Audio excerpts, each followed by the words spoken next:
हाय, good evening, नमस्कार, आदाब। मेरा नाम है आरजे राज। आप देख रहे हैं 800th episode of Nagpur most happening Facebook live show, जिसका नाम है राज की बात।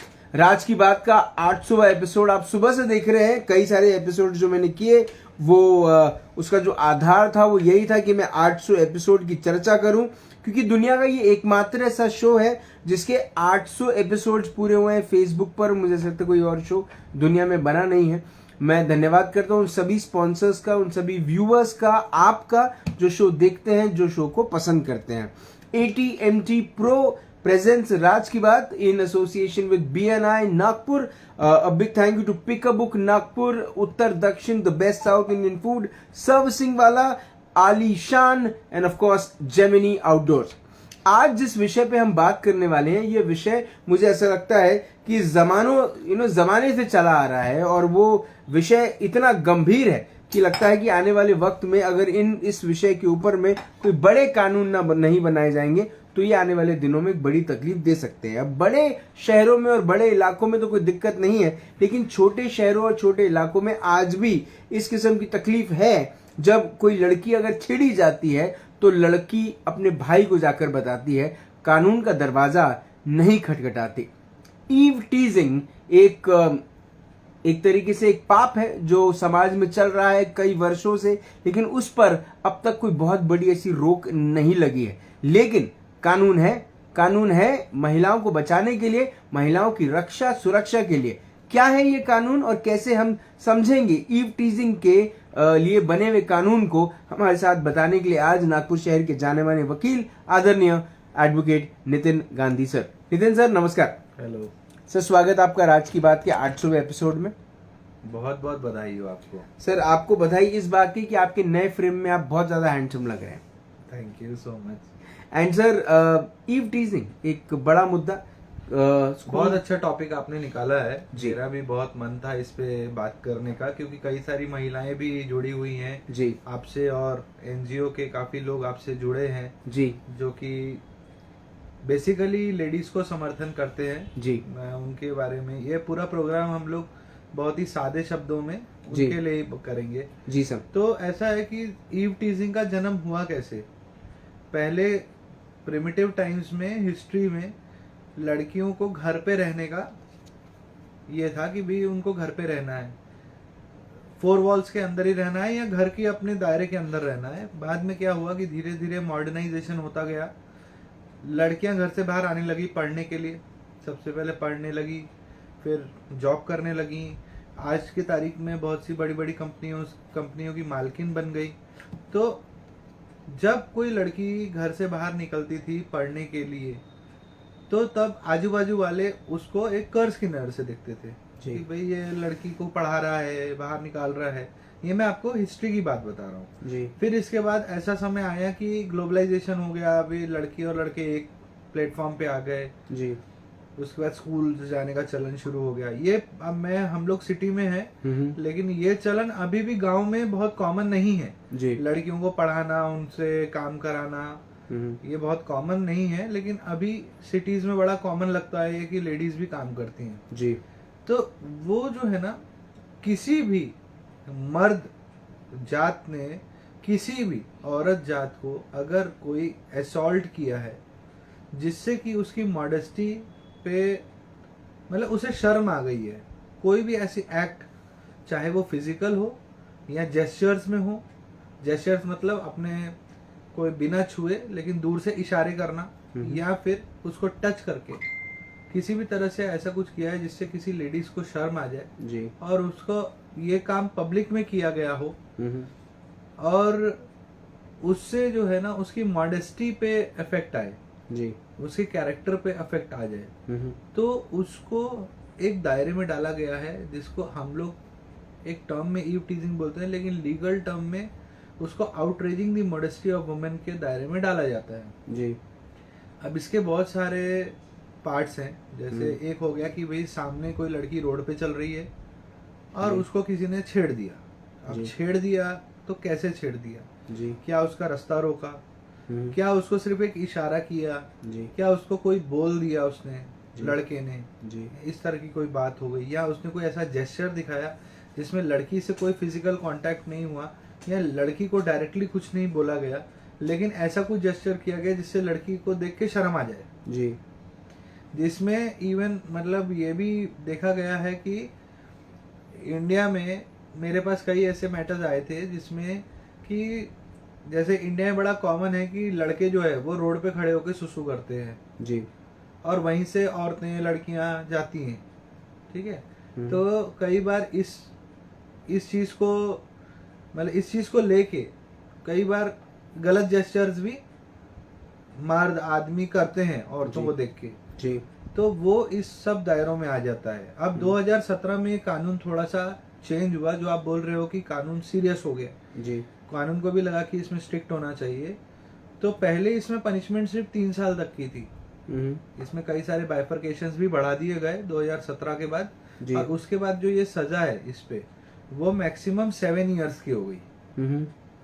अब इसमें कई तरह की बातें हैं, जैसे कि मैं आपसे पर्टिकुलरली बोल रहा हूँ सेक्शन 354 के बारे में, जो कि आपने सुना भी होगा जी। कि भाई 354 लगा। तो अब कैसा है, 354 के बाइफरकेशंस आ गए। जी। उसमें ऐसा है कि जो असॉल्ट और use of any criminal force to women with intent to outrage the modesty, जो मैंने आपको बताया है, ये सिंपल सेक्शन में आते हैं। तो इसमें अगर ऐसा कुछ हुआ है जिसमें कि सिर्फ कुछ जेस्चर्स की बात है, तो उसकी सजा 3 साल है। जी। And every section is non bailable in nature, मतलब आपको ना थाने से बेल होगी और आपको जो है कोर्ट के सामने पुलिस लेके जाएगी, रस्सी बांध के हथकड़ी लगा के, और वहां से आपको कोर्ट से बेल लेनी पड़ेगी। ये कि आज इतना सीरियस हो चुका है जी। जो ये पॉइंट है, ठीक है। अब इसके बाद जो है बहुत सारी चीजें हैं। अब जैसे इसमें आईटी भी एक रोल प्ले करता है। अब जैसे आप स्टॉकिंग के बारे में बोलो कि स्टॉकिंग, कोई लेडीज जा रही है जी। और उसको कोई पीछा कर रहा है, बार बार पीछा कर रहा है, घर के सामने आके खड़ा है जी। और उसको कमेंट्स पास कर रहा है, तो उस केस में अगर केस प्रूव होती है तो 7 साल तक की सजा लग सकती है, और मिनिमम 3 इयर्स, मतलब कितना भी आप केस डिफेंड अच्छा कर लो, लेकिन आपको मिनिमम 3 इयर्स से लेके 7 इयर्स तक की पनिशमेंट होगी। तो इसीलिए अब ये मैटर जो है उसको गवर्नमेंट ने बहुत सीरियसली डील करने किया है। 2017 के बाद से अमेंडमेंट आया था। अब इसमें और एक तरह होती है, जैसे किसी लड़की को बदनाम करना है, किसी लड़के को कुछ रिवेंज लेना है या कुछ, तो वो क्या करते हैं, उसके आईटी से, मतलब उसके फेसबुक या व्हाट्सएप से फोटो को कॉपी करते हैं और फिर उसके जैसा ही एक प्रोफाइल बनाते हैं और फिर उससे कुछ गलत काम करते हैं। मॉर्फिंग बोल सकते हैं जी। तो उसके ऊपर भी सीरियस हुए गवर्नमेंट, उनको भी पता चला ऐसा हो रहा है। और ये मैं लड़कियों के लिए स्पेसिफिकली नहीं बोल रहा हूँ, ये लड़कों के साथ भी हो तो भी सेम कानून लागू होता है। किसी भी आदमी हो या औरत हो जिसकी फोटो को मिसयूज किया जा रहा है जी, तो वो भी सेक्शन 66C में आता है। ठीक है, 66C में 3 साल तक की सजा है जी। और इसके साथ कपल्ड विद 66A है जी। ठीक है। उसमें ऐसा है कि समझ लीजिए कि मैंने किसी की फोटो लगाया और एक प्रोफाइल क्रिएट किया और जिससे सामने वालों को मैंने कोई ऐसा वायलेंट मैसेज भेज दिया या सेक्सुअल कंटेंट भेज दिया जिससे कि आपकी बेइज्जती हो गई या आपकी इज्जत पे दाग लग गए, तो ऐसे केसेस में भी 3 इयर्स की सजा होती है। ठीक है, 3 इयर्स की सजा और फाइन का प्रोविजन है जो कि काफी हेफ्टी रहता है फाइन जी। तो गवर्नमेंट ने इस तरह से किया है। और ये जो पुराने कानून थे ये पहले बेलेबल इन नेचर थे। जैसे किसी ने कोई जेस्चर कर दिया तो उसकी बेल तुरंत मतलब थाने से भी हो सकती थी, ऐसा प्रोविजन था जी। तो इसमें थोड़ा सा जो गवर्नमेंट है वो सीरियस हुई और उनको पता लगा कि भाई अब जब औरतें और लड़कियां भी घर से बाहर निकल रही हैं, काम कर रही हैं जी, तो उनको भी प्रोटेक्ट करना चाहिए। अब इसमें और सेक्शंस का आया कि जैसे समझ लीजिए कि कोई बच्चा है जी, उसका कोई पोर्नोग्राफिक कंटेंट बना रहा है जी। जैसे कई बार गांव में देखा गया है कि बच्चे तालाब में नहाते हैं या बच्चियां कुएं के पास नहाती है और किसी ने उसका वीडियोग्राफ कर लिया और वीडियोग्राफ करके मोबाइल, आज सबके पास मोबाइल है, किसी ने उसको वीडियोग्राफ कर लिया और उसको इंटरनेट के कंटेंट पे डाल दिया तो उसमें लाइफ की सजा है। बराबर है। अगर मतलब उसमें बहुत नॉन बेलेबल तो है ही, लेकिन इसका जो एक्सट्रीम लेवल ये है कि उसको बेल लेने में भी उसकी हालत खराब हो जाएगी जी, अगर रिलेटेड टू कोई गर्ल चाइल्ड है जो कि 18 साल से नीचे है, जी उसके लिए कोर्ट्स और कानून बहुत सीरियस रहता है। जी दूसरी बात यह है कि अब इसमें एक कानून और आया कि protection of women from sexual offences act at work place. जी अब जैसे कोई काम कर रहे हैं, कलीग्स हैं, बॉस मेल है, फीमेल लड़कियां हैं, अब बॉस उनसे एडेड एडवांटेज ले रहा है या कुछ उनसे गलत बात कर रहा है या कुछ कर रहा है, जी तो ऐसे एफआईआर में भी उनको 7 साल की सजा है। अब इसमें एक और हुआ कि protection of children from sexual offences act. जी अब इसमें ये हुआ कि पूरी तरह से चिल्ड्रन को प्रोटेक्ट किया गया, not females but males also. जी ये कई बार ऐसे एग्जांपल देखे गए हैं कि मेल चाइल्ड को भी सेक्सुअली अब्यूज किया गया है। जी तो ऐसे लोगों को, जैसे अभी बहुत कॉमन है, मैं आपको एक चीज बताता हूँ, जैसे कि कोई बच्चा है, उसको किसी ने पोर्नोग्राफी दिखाई जी मोबाइल पे, जी अब सॉर्ट ऑफ फन, लेकिन वो जो दिखा रहा है और अगर उसने उसकी कंप्लेन कर दी घर पे कि भैया फलाने ने मेरे को ऐसा ऐसा कुछ दिखाया गंदी चीज, जी तो वो जो एफआईआर आ जाएंगी, क्योंकि वो बहुत सीरियस ऑफेंस हो जाएगा। तो इस तरह से भी बहुत सारे मतलब और भी लॉज हैं सेम इस बातों के लिए। अब इसमें ऐसा है कि every case depends on it's gravity, कि भैया उसमें ग्रेविटी कितनी है। जी और इसमें अब मैं आपको ना इसका डार्क साइड बताता हूँ। डार्क साइड ये है कि आजकल जो लेडीज हैं उनको ये हल्का फुल्का आभास है कि कोई केस कितना ये है, मतलब कितना हैवी बन सकता है। जी तो इसीलिए वो कई बार ब्लैकमेलिंग का भी काम करते हैं ये लोग। जैसे समझ लीजिए कि कई बार वो लोग फ्रेंडशिप करते हैं, अभी ये कॉमन चल रहा है, फेसबुक पे आपको एक लिंक आएगा, फिर वो लिंक पे आप जाओगे, आप वीडियो क्लिक करोगे, तो वीडियो में सामने जो लड़की रहेगी उसकी न्यूड पिक्चर्स आने लग जाएगी जी and she will ask you to open your clothes उस वीडियो में।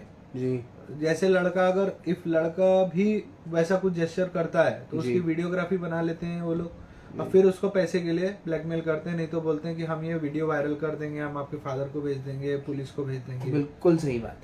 तो ये भी एक बहुत बड़ी प्रॉब्लम है। मैं खुद आया हूँ सर, आपको कई सारे लोगों को लेकर आपके पास, आपने उनके प्रॉब्लम सॉल्व किए। मतलब लोग तो वहां तक आ गए कि लोग इतने डिप्रेशन में आ गए कि लोगों ने ये भी सोचा कि सुसाइड वगैरह कर लें। तो ये तो बड़े, मेरे पास ऐसे भी लोग आए थे कि उन्होंने मुझे बोला था कि आप मेरे लास्ट रिजॉर्ट हो, अगर आप कुछ नहीं कर पाओगे तो मैं आत्महत्या करने जा रहा हूँ। Oh my God. क्योंकि वो डिप्रेशन उस लेवल का होता है, क्योंकि देखिए जबकि डरने की जरूरत नहीं है, बिल्कुल भी डरने की जरूरत नहीं है, बिल्कुल। और ऐसा अगर कुछ हुआ भी है किसी के साथ, आपके माध्यम से बोल रहा हूँ जी, कुछ हुआ भी है, आपके प्रॉब्लम्स का आप हमसे शेयर कर लीजिए तो ज्यादा अच्छा होगा, ताकि आप उसको, वो बढ़े ना जी। और शेयर करने में कोई हरकत नहीं है।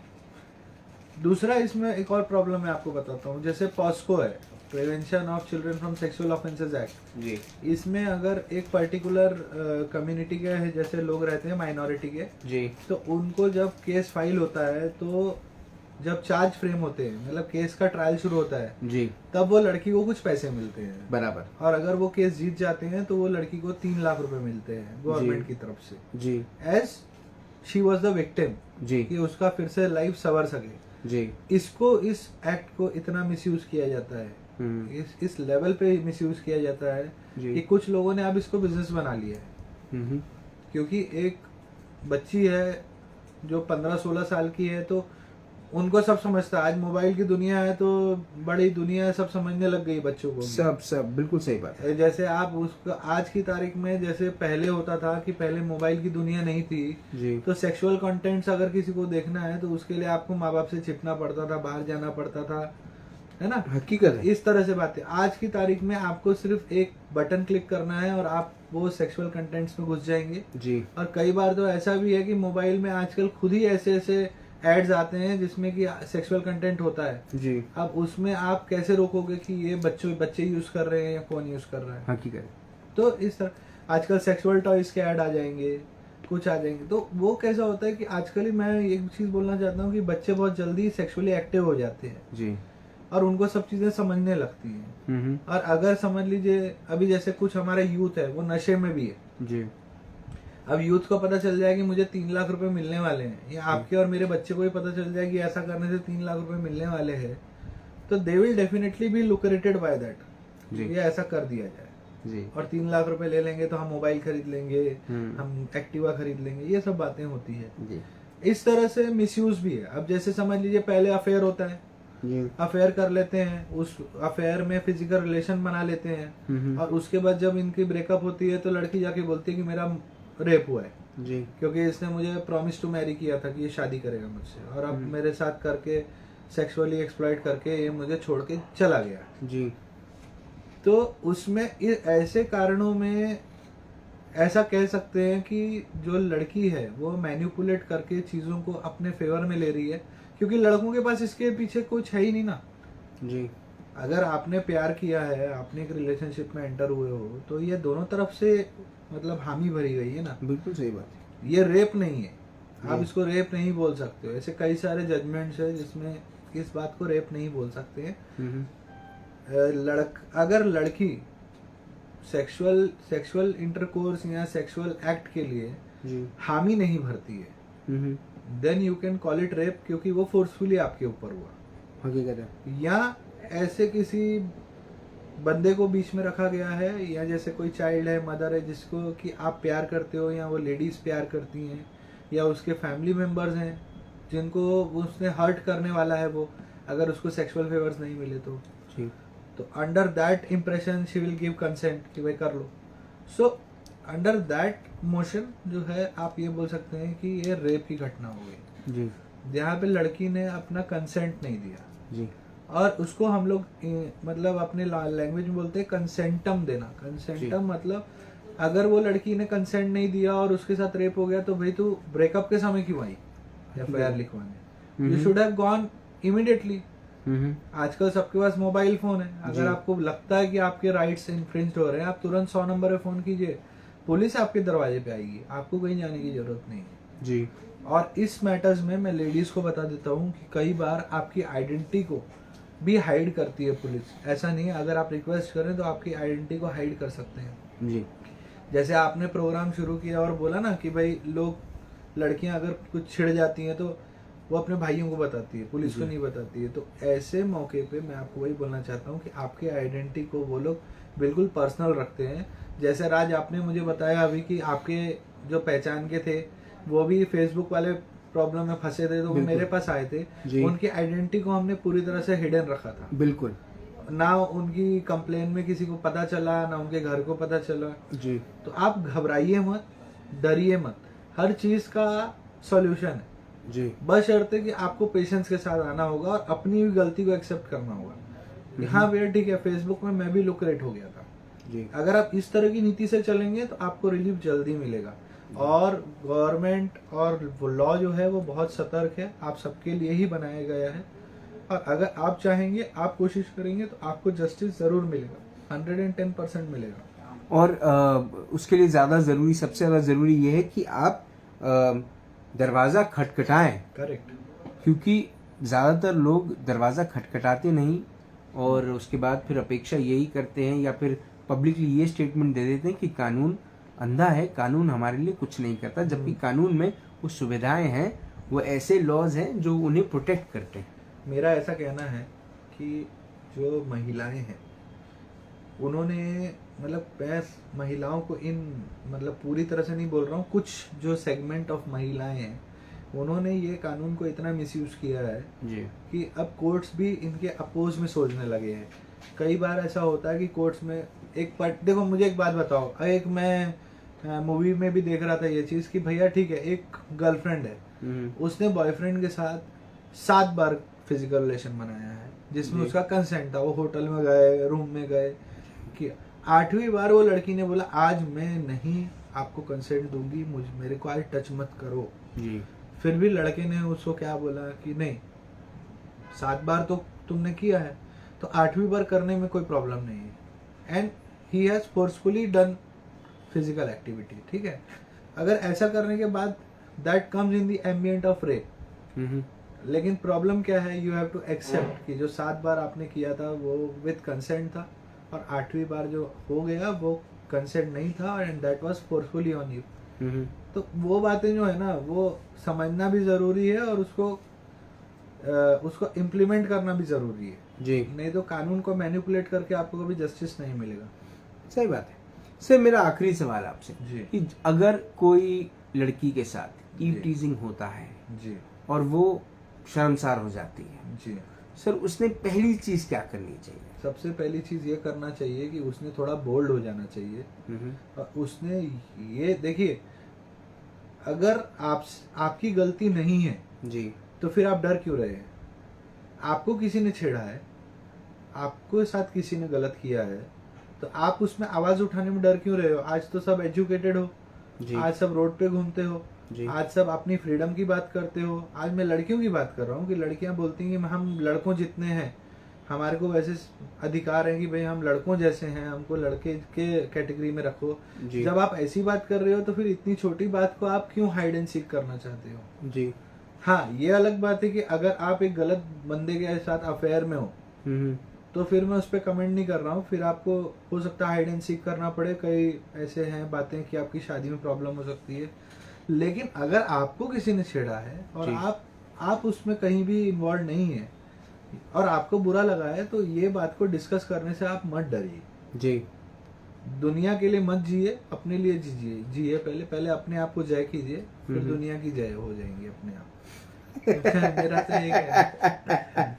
नहीं सर, मुझे ऐसा लगता है कि आज जो हमने सीखा या आज हमने जो जाना, वो सर कहीं ना कहीं लोगों का जरूरी ये भी है कि वो शेयर करें और ये बात लोगों तक पहुंचाएं। मैं कि आपको एक चीज और बताता हूँ इसमें, जी, कि जी। जैसे लड़कियां घबराती हैं ना पुलिस स्टेशन जाने से, जी आप गूगल पे जाइए, महाराष्ट्र पुलिस की साइट पे जाइए, महाराष्ट्र पुलिस की साइट पे आप एक मेल कर दीजिए जी कि मेरे साथ ऐसी ऐसी तकलीफ हो रही है, या जो भी आपको उसके बारे में मालूम है। हम्म, आपकी आइडेंटिटी को हिडन रखा जाएगा हम्म, और आपको एक फोन आएगा, वो फोन को अटेंड कर लीजिए और आप उनको अपनी कंप्लेन दे दीजिए। जी तो आपको आपका काम भी, पर्पस भी सॉल्व हो जाएगा, आपकी आइडेंटिटी भी हिडन रहेगी। और देखिए, ऐसा है कि जब तक आप मांगेंगे नहीं तब तक आपको जस्टिस मिलेगा नहीं, जी है ना? तो जैसे आपको अगर लॉ के बारे में नॉलेज नहीं है तो यहाँ तो आप लॉ के बारे में थोड़ा स्टडी कर लीजिए कि भाई ऐसा कुछ मेरे साथ होगा तो मैं क्या करूंगी। जी। अभी मेरे पास एक कंपनी का बहुत बड़ा मैटर आया था जिसमें एक सेल्स रिप्रेजेंटेटिव है वो, और उसको जो है सेक्सुअल फेवर्स मांगने वाला उसका बॉस। जी और अभी जैसे आपने मेरे पिछली बार हमारी हुई थी जो बातें, तो उसमें था ना कि बॉस ऐसा कुछ करने के लिए बोलता है, नहीं तो इंसेंटिव्स नहीं देगा, जी जी प्रमोशन नहीं देगा। बिल्कुल। तो ये भी, वो तो सेक्सुअल फेवर्स मांगते हैं। जी कोई अच्छी दिखने वाली लड़की है जो काम कर रही है, तो जी बॉस बोलता है भाई चलो मेरे साथ डिनर करने, जी। नहीं तो मैं कुछ उल्टा सीधा लिख दूंगा। जी तो ऐसे मैटर्स भी डील किए हमने, और इसमें भी आइडेंटिटी हिडन रखी है क्योंकि वो लड़की अनमैरिड थी। जी तो ऐसी बहुत सारी बातें हैं। तो बिल्कुल आप फ्री रहिए और आप प्राउड फील करेंगे कि आप इंडिया में हैं जी। और आपको पूरा प्रोटेक्शन मिलेगा। सर मुझे ऐसा लगता है कि आज ईव टीजिंग को लेकर जो आपने हमें बात बताई, जो हमें लॉ लेसन्स मिले आज, वो बड़े ही बहुत महत्वपूर्ण लेसन्स थे। और मुझे ऐसा लगता है कि इस पर अगर काम करना शुरू करें तो आने वाले वक्त में for ladies, for women, we have a very very well understood and well educated society. Yes. लेकिन इतना ही है कि बस जब तक कानून का सही इस्तेमाल लोग करना नहीं सीखेंगे तब तक शायद उन्हें ये भी नहीं पता चलेगा कि उन्हें उनकी रक्षा और सुरक्षा के लिए कानून बने हैं, है ना सर? जी बिल्कुल। वो कहते हैं ना कि जो बहता जाए वो पानी है और जो बदलती जाए वो कहानी है। तो कहानी को बदलने की जिम्मेदारी कई बार हम सब पे है। लेकिन मैं आपके प्रोग्राम को कॉन्ग्रेचुलेट करना चाहूँगा इस विषय पे कि आप लोगों ने विमेंस को बहुत ज़्यादा एम्पावर किया है। और मुझे भी नहीं मालूम था कि नागपुर में जो लेडीज़ हैं वो इतनी एक्टिव हैं, और कई फील्ड आप लोगों ने ऐसे दिखाए हैं हमको। मैं भी आपको फॉलो करता हूँ, मैं कई सारे ऐसे देखते रहता हूँ आपके प्रोग्राम, तो उसमें सीखने को भी मिलता है क्योंकि आर्ट में भी कई लोगों से आपने मिले हैं आप। जी सर। और एंटरप्रेन्योर से भी मिले हैं। जी तो सर। मैं सबको कॉन्ग्रेचुलेट करना चाहूँगा। सब बहुत अच्छा काम कर रहे हैं और मैं सबका फैन हूँ। चलिए, थैंक यू सर। बहुत अच्छा लगता है। उनके बिहाफ में मैं आपको थैंक यू बोल देता बिल्कुल हूँ, बिल्कुल, है ना? Thank you sir, thank you for the law lessons. अगले सोमवार फिर हम आपको परेशान करेंगे थोड़ा सा और आपसे लॉ लेसन्स लेंगे। आपने अपना वक्त दिया उसके लिए बहुत बहुत धन्यवाद। Thank you. Advocate Nitin Gandhi sir से मुलाकात हुई, उनसे बात हुई, जानने को मिला, सीखने को मिला, समझने को मिला कि अब ईव टीजिंग को सिर्फ बर्दाश्त नहीं किया जाएगा। ईव टीजिंग के अगेंस्ट में एक ऐसी लड़ाई लड़ी जाएगी जिसमें ईव टीजिंग करने वाले घर के नवाबों को जवाब देना पड़ेगा। अगर आप अपने आसपास ईव टीजिंग होता हुआ देखते हैं, कृपया 100 नंबर का इस्तेमाल करें, पुलिस को बताएं और बाकी काम पुलिस कर लेगी और बाकी काम पुलिस के बाद न्यायालय कर लेगा। पर ऐसे लोगों को कृपया शक्ति ना दें, ताकत ना दें, जो ईव टीजिंग करने के बाद भी अपने घर जाएं और अपने घर में जाकर आराम की नींद लें। ऐसे लोगों को आराम नहीं, डंडे चाहिए। तो मंडे हो या संडे रोज खाओ, उनके घर वाले उनको बोलेंगे डंडे, क्योंकि ऐसा काम करना कहीं ना कहीं समाज के लिए नहीं सिर्फ घातक है, लेकिन आने वाले वक्त में एक नई पीढ़ी के लिए एक ऐसा पाप बनने वाला है जो शायद आने वाली पीढ़ी बर्दाश्त न कर सके। निवेदन है आप सबसे कि कृपया आप ईव टीजिंग की होने वाली वारदातों को पुलिस तक पहुंचाएं। लड़कियों को ये बात सिखाएं, समझाएं कि अगर वाद विवाद नहीं करना है उन्हें, तो उन्हें कुछ नहीं करना है। उन्हें सिर्फ नागपुर शहर की पुलिस पर भरोसा करना है। अपने बड़े भाई से ज़्यादा नागपुर पुलिस में काम करने वाले पुलिस वाले जो आपके भाई हैं, उन पर विश्वास करना है और अपनी बात, अपनी कंप्लेंट, अपनी तकलीफ उन्हें बतानी है। बाकी कार्रवाई पुलिस करेगी। अगले हफ्ते फिर आपसे एक और लॉ लेसन्स को लेकर एक विशेष चर्चा होगी। तब तक आप अपना ध्यान रखें, सुरक्षित रहें, स्वच्छ रहें, स्वस्थ रहें, मस्त रहें, खुश रहें, व्यस्त रहें, परिवार के साथ एक अच्छा वक्त बिताएं और जिंदा रहें। जय हिंद।